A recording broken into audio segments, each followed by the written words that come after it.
नमस्कार विद्यार्थियों, मैं आपका स्वागत करता हूं मेरे इस YouTube चैनल पर। विद्यार्थियों, आज हम इस वीडियो के माध्यम से अर्थशास्त्र के लिए सांख्यिकी नामक प्रश्न पत्र की चौथी इकाई को समझने का प्रयास करेंगे।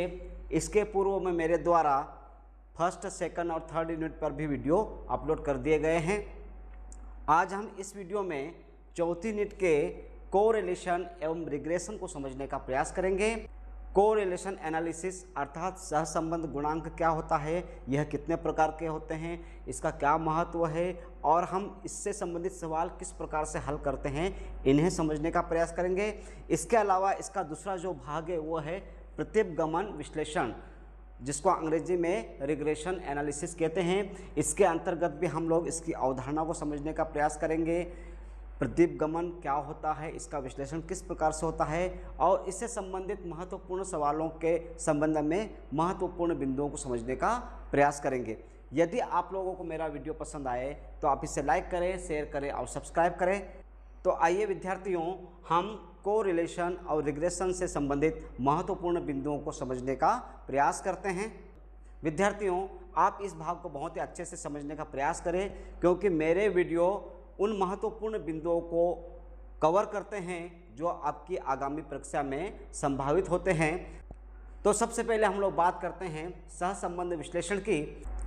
सांख्यिकी में सहसंबंध विश्लेषण एक ऐसी विधि है जिसका उपयोग दो या दो से अधिक चरों के बीच संबंध की तीव्रता और दिशा को मापने के लिए किया जाता है।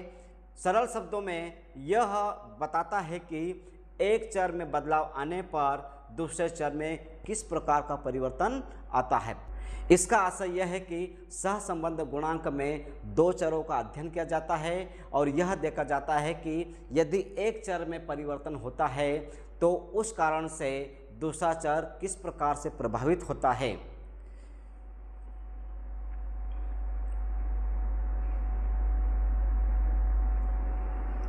सहसंबंध को समझने के पश्चात हम लोग सहसंबंध के प्रकार की बात करें तो सहसंबंध के प्रकार में पहला प्रकार है धनात्मक सहसंबंध, पॉजिटिव कोरिलेशन।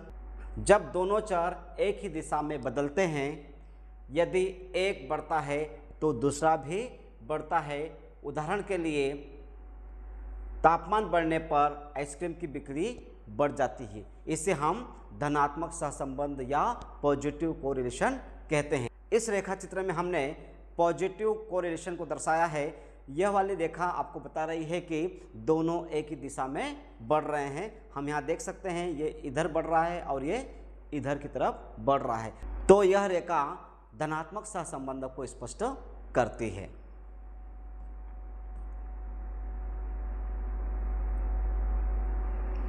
सहसंबंध का दूसरा भाग जो है प्रकार, वह है ऋणात्मक सहसंबंध अर्थात नेगेटिव कोरिलेशन। जब चर विपरीत दिशा में बदलते हैं, एक ऊपर जाता है और एक नीचे आता है, यदि एक बढ़ता है और दूसरा घट जाता है तो हम इसे ऋणात्मक सहसंबंध कहते हैं। उदाहरण के लिए, ऊंचाई बढ़ने पर ऑक्सीजन का स्तर कम होना ऋणात्मक सहसंबंध को स्पष्ट करता है। यह रेखा चित्र नेगेटिव कोरिलेशन को स्पष्ट करता है, जिसमें इस रेखा के माध्यम से दर्शाया गया है कि यहाँ पर x तो बढ़ रहा है लेकिन y में कमी हो रही है, क्योंकि यह नीचे की ओर जा रहा है। इस प्रकार एक चर बढ़ने पर दूसरा चर घटता है तो उसे हम ऋणात्मक सहसंबंध गुणांक कहते हैं।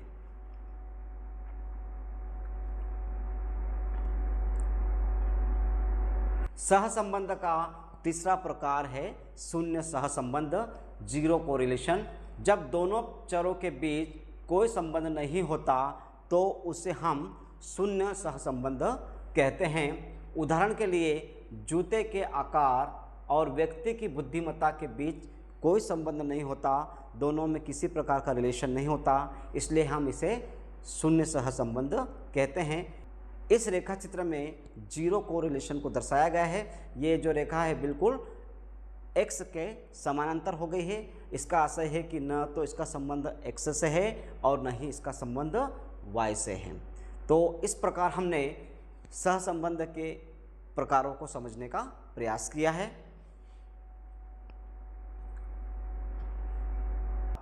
सहसंबंध और सहसंबंध के प्रकारों को समझने के पश्चात अब हम बात करते हैं सहसंबंध गुणांक की, कोरिलेशन कोफिशिएंट्स की।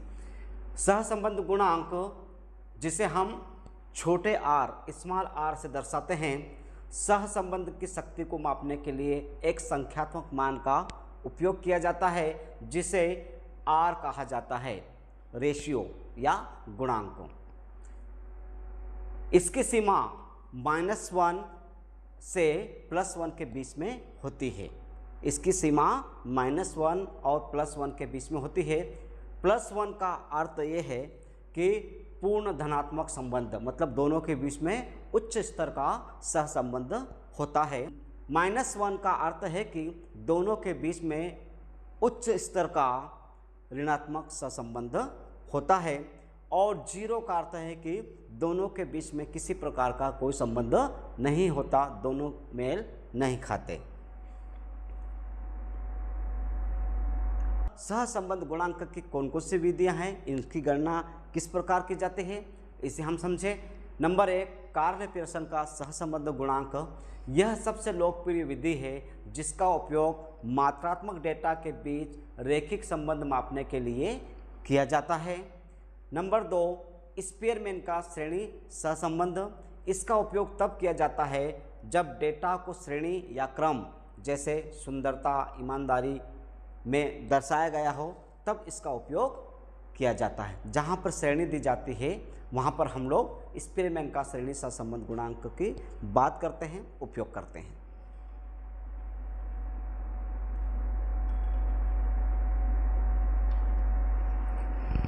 सबसे लोकप्रिय जो है सहसंबंध वो है कार्ल पियर्सन का सहसंबंध गुणांक। इसे किस प्रकार ज्ञात करते हैं, थोड़ा समझने का प्रयास करते हैं।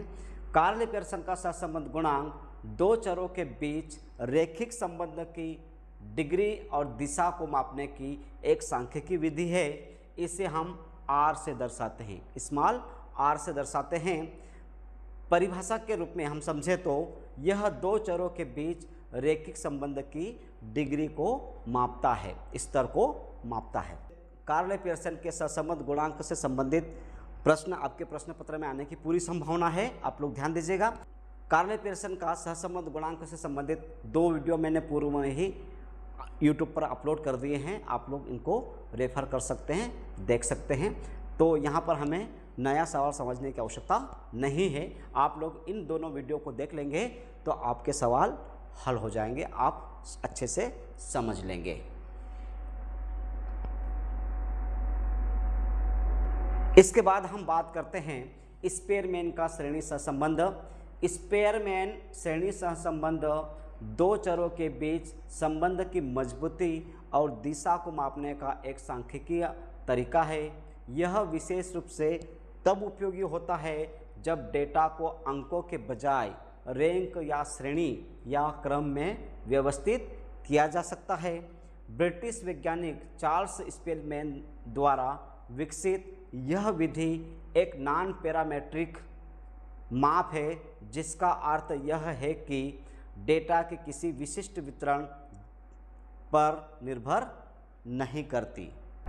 स्पीयरमैन के सहसंबंध की विशेषताओं की बात करें, नंबर 1, श्रेणी आधारित। यह वास्तविक मूल्य के बजाय डेटा के क्रम जैसे प्रथम, द्वितीय, तृतीय का उपयोग करता है, मतलब हम इसमें रैंक देते हैं, श्रेणी देते हैं, क्रम देते हैं। नंबर 2, मान की सीमा। इसका मान -1 से +1 के बीच होता है, जैसे कि कार्ल पियर्सन का सहसंबंध भी यहीं पर स्थित होता है। +1 पूर्ण धनात्मक सहसंबंध, -1 पूर्ण ऋणात्मक सहसंबंध और 0 का अर्थ है दोनों के बीच कोई रैखिक सहसंबंध नहीं है। स्पीयरमैन का कोटि अंतर सहसंबंध गुणांक की बात करते हैं तो इस सूत्र का हम लोग उपयोग करते हैं। P = 1 - 6 सिग्मा d² बटे n in bracket n² - 1 bracket close. यहाँ पर di दो चरों की रैंक के बीच के अंतर अर्थात R X minus R Y, R अर्थात रैंक, और एक्स मतलब एक्स चर और वाई मतलब वाई चर, और एन है वो ऑब्जर्वेशन अर्थात कुल संख्या को दर्शाता है। इसकी गणना के चरण किस प्रकार से हम लोग इसकी गणना कर सकते हैं? दोनों चरों के डेटा को स्वतंत्र रूप से या तो आरोही क्रम में या अवरोही क्रम में हम लोग श्रेणी दे दें। उसके बाद हमें डी ज्ञात करना है, दोनों के बीच का अंतर ज्ञात करना है, अर्थात D equal to R1 minus R2, R1 अर्थात पहला चर और R2 मतलब दूसरा चर। पहले चर में से दूसरी संख्या को माइनस कर देंगे, उसके बाद d का स्क्वायर कर देंगे, जो हमें संख्या प्राप्त होगी हम उसे d का स्क्वायर कर देंगे, और आखिरी में हम सिग्मा डी स्क्वायर मतलब उसका कुल योग कर देंगे। सूत्र में मान रखें, प्राप्त मानों को ऊपर दिए गए सूत्र में रखकर हम लोग p अर्थात स्पेयरमैन कोटी अंतर्विधि के सहसंबंध को ज्ञात कर सकते हैं।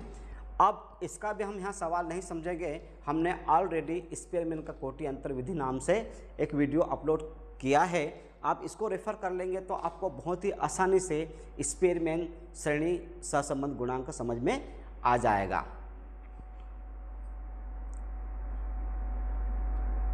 अब हम बात करते हैं संभावित त्रुटि की अवधारणा। सांख्यिकी में कुछ मायनों में कुछ मुद्दों पर त्रुटि की संभावना बनी रहती है। सांख्यिकी में संभावित त्रुटि, जिसको हम पीई के नाम से जानते हैं, सहसंबंध गुणांक की विश्वसनीयता और सटीकता मापने का एक बड़ा पैमाना है। यह सहसंबंध गुणांक के मान में जोड़े जाने या घटाए जाने वाले मान को दर्शाता है, जिसके भीतर वास्तविक मूल्य होने की 50% संभावना होती है।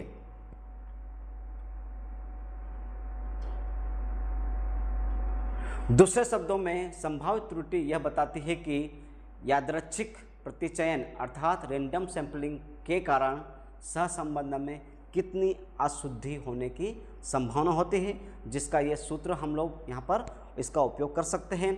इससे संबंधित एक महत्वपूर्ण सवाल का वीडियो मैं जल्दी ही आपके समक्ष रखने का प्रयास करूँगा, जिसमें हम लोग पीई को विशेष रूप से समझने का प्रयास करेंगे कि हम पीई किस प्रकार से निकाल सकते हैं।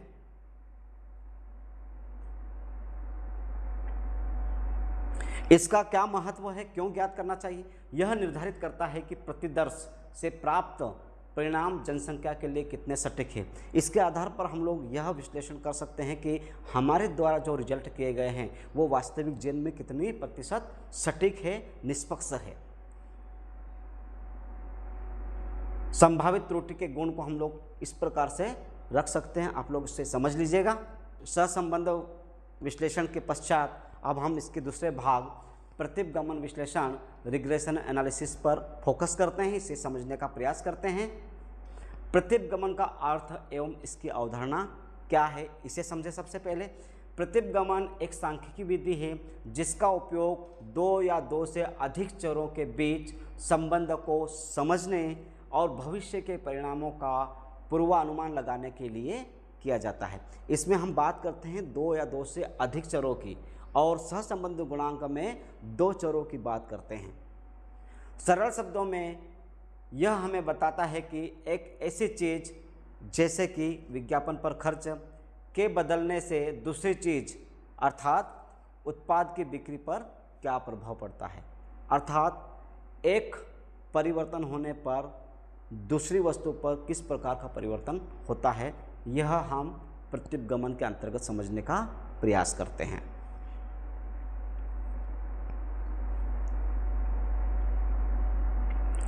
बात करते हैं प्रतिगमन की अवधारणाओं की। इसमें है पहला भाग आश्रित चर, जिसे डिपेंडेंट वेरिएबल y के नाम से हम लोग जानते हैं। वह मुख्य चर जिसका हम अनुमान लगाना चाहते हैं, जैसे घर की कीमत का हम अनुमान लगाएंगे तो वो हो जाएगा हमारा आश्रित चर।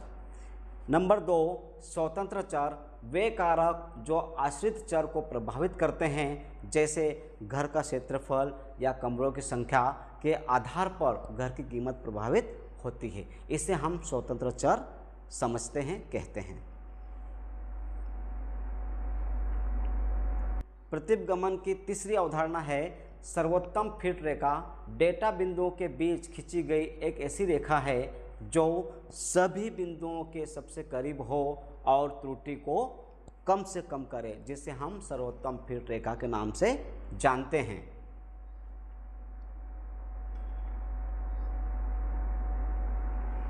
प्रतिगमन अर्थात रिग्रेशन कितने प्रकार के होते हैं इसे समझें। नंबर 1, सरल रैखिक प्रतिगमन। इसमें केवल एक स्वतंत्र चर होता है और इसका समीकरण होता है। नंबर 2, बहुरैखिक प्रतिगमन। इसमें 2 या 2 से अधिक स्वतंत्र चरों का उपयोग किया जाता है। नंबर 3, बहुपद प्रतिगमन। जब 2 चरों के बीच संबंध सीधी रेखा के बजाय वक्र के रूप में दर्शाया जाता है या प्रस्तुत होता है, तब बहुपद प्रतिगमन का उपयोग किया जाता है। नंबर 4, लॉजिस्टिक रिग्रेशन या प्रतिगमन। इसका उपयोग मुख्य रूप से वर्गीकरण करने के लिए किया जाता है, जैसे किसी ईमेल का स्पैम होना या नहीं होना। इसलिए हम लोग यहाँ पर लॉजिस्टिक रिग्रेशन का उपयोग करते हैं।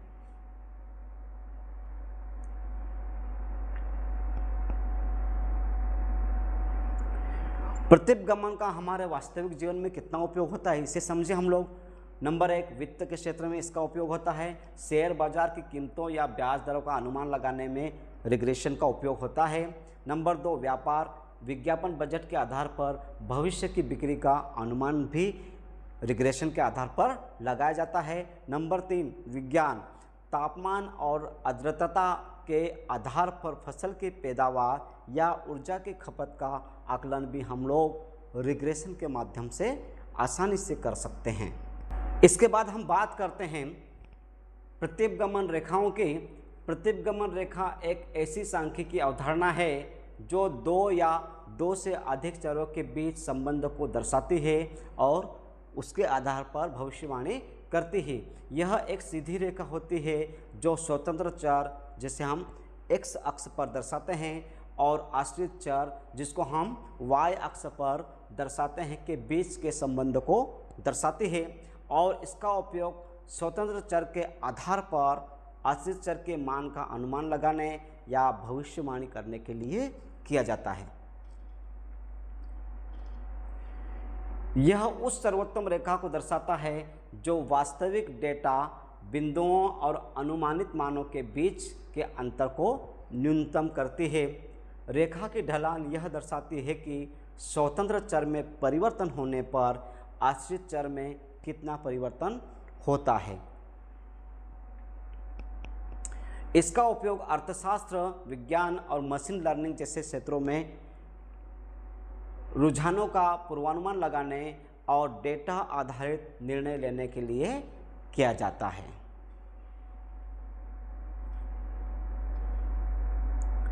ये आप यहाँ पर इस रेखा चित्र में देख सकते हैं। यह हमने इसको दर्शाया, लाइन ऑफ रिग्रेशन प्रतिगमन रेखा को दर्शाया है। ऊपर दिए गए ग्राफ में हरे बिंदु प्रशिक्षित डेटा बिंदुओं को दर्शाते हैं। ये हरे बिंदु है वो अनुमानित आंकड़ों को दर्शाते हैं। ये जो हरे डॉट दिख रहे हैं वो अनुमानित आंकड़ों को दर्शाते हैं कि अनुमान लगाया जाता है। और हरी रेखा प्रतिगमन रेखा है। ये जो रेखा है इसे हम प्रतिगमन या रिग्रेशन रेखा के रूप में जानते हैं। यह x और y के बीच संबंध का सर्वोत्तम रैखिक सन्निकटन दर्शाती, मतलब दोनों के बीच के संबंध को यह रेखा स्पष्ट करती है। यह हमारा x वेरिएबल है और ये हमारा y वेरिएबल कहलाता है, जिसे आश्रित चर और स्वतंत्र चर के रूप में हम लोग जानते हैं। प्रतिगमन समीकरण कैसे ज्ञात करेंगे, प्रतिगमन समीकरण का गुणांक किस प्रकार से ज्ञात करेंगे, इसके लिए हमें यहाँ पर नए वीडियो बनाने की आवश्यकता नहीं। हमने ऑलरेडी रैखिक प्रतिगमन और प्रतिगमन समीकरण पर YouTube पर वीडियो अपलोड कर दिए गए हैं। आप लोग आसानी से इसे एक्सेस कर सकते हैं, देख सकते हैं, समझ सकते हैं। निश्चित रूप से यह वीडियो आप लोगों के लिए बहुत ही महत्वपूर्ण है।